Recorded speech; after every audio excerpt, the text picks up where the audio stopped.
অঙ্গ সংগঠনের উদ্যোগে অস্ত্র সন্ত্রাস চাঁদাবাজ মাদক বিরোধী আজকের এই সমাবেশের সম্মানিত সভাপতি আমার শ্রদ্ধাভাজন বড় ভাই ৬ নং ওয়ার্ড বিএনপি সংগ্রামী সভাপতি জনাব আনিসুর রহমান ভূঁইয়া, আজকে উপস্থিত আছেন প্রধান অতিথি তারাও পৌর বিএনপির সংগ্রামী সভাপতি জনাব তাশিক হক ওসমান ভাই, উপস্থিত আছেন আজকের বিশেষ অতিথি তারাও পৌর বিএনপির সংগ্রামী সাধারণ সম্পাদক জনাব হাফিজুর রহমান পিন্টু চাচা, উপস্থিত আছেন তারাও পৌর বিএনপির সিনিয়র সহসভাপতি জনাব রফিক মোল্লা, উপস্থিত আছেন তারাও পৌর বিএনপির সিনিয়র যুগ্ম সাধারণ সম্পাদক মফিজুর রহমান, উপস্থিত আছেন তারাও পৌর বিএনপির সংগ্রামী সাংগঠনিক সম্পাদক জনাব হাজী আরিফ হোসেন আরব, উপস্থিত আছেন তারাও পৌর স্বেচ্ছাসেবক দলের সংগ্রামী আহ্বায়ক জনাব আলতাফ হোসেন, সিনিয়র যুগ্ম আহ্বায়ক রায়হান মীর সহ বিভিন্ন অঙ্গ সংগঠনের নেতৃবৃন্দ, সবাইকে জানাই আমার সংগ্রামী সালাম ও বিপ্লবী অভিনন্দন। আসসালামু আলাইকুম।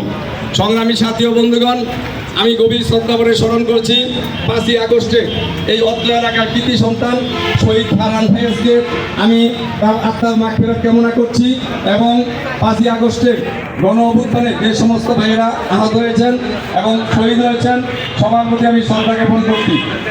সংগ্রামী সাথী ও ভাইয়েরা আমার, আপনারা জানেন এই রূপগঞ্জে শেখ হাসিনার একজন প্রেতাত্মা এসেছিল গোলাম দস্তগীর গাজী। এই গোলাম দস্তগীর গাজী রূপগঞ্জের কিছু উন্নয়ন করেছে। কি উন্নয়ন করেছে আপনারা জানেন? উনি সন্ত্রাসের উন্নয়ন করেছেন, উনি চাঁদাবাজের উন্নয়ন করেছেন, উনি অস্ত্রধারী উন্নয়ন করেছেন, উনি মাদকের উন্নয়ন করেছেন, উনি ঘরে ঘরে মাদক সয়লাভ করেছেন, উনি ঘরে ঘরে অস্ত্র ছড়িয়ে ছিটিয়ে দিয়েছিলেন। কিনা বলেন? আজকে আমাদের নেতা মুস্তাফিজুর রহমান ভূঁইয়া দিবু ভাইয়ের নির্দেশ এই রূপগঞ্জকে সন্ত্রাস মুক্ত, চাঁদাবাজ মুক্ত এবং ভূমিদস্যু মুক্ত করতে হবে। আপনারা কি আমার সাথে আছেন? তাহলে আমাদের এই সন্ত্রাসী, চাঁদাবাজ এবং মাদকের বিরুদ্ধে কঠোর অবস্থান নিতে হবে। আজকে এই রূপগঞ্জে তরুণ সমাজের হাতে ঘরে ঘরে মাদক পৌঁছে দিয়েছে এই গাজী পরিবার, ঠিক কিনা?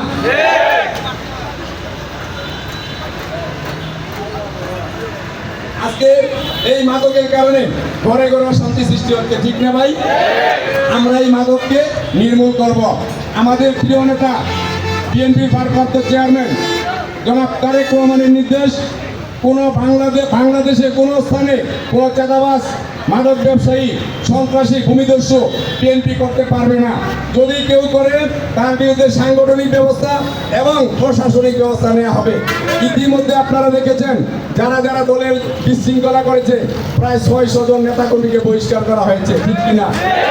আমরা চাই রূপগঞ্জটা একটা সন্ত্রাস মুক্ত, মাদক মুক্ত এবং ভূমিদস্যু মুক্ত সুখী সমৃদ্ধ রূপগঞ্জ নিয়ে আমরা বেঁচে থাকতে চাই। আজকে রূপগঞ্জে এই গোলাম দস্তগীর গাজী মাত্র 2 বিঘা সম্পত্তি নিয়ে এসেছিল। আজকে সে 2000 বিঘার উপরে সম্পত্তি মানুষের দখল করছে না?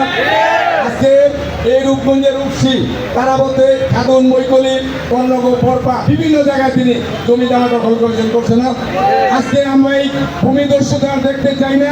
রূপগঞ্জে যাতে কোনো ভূমিদস্যু জন্ম না হয় আমরা সেই রাজনীতি করব।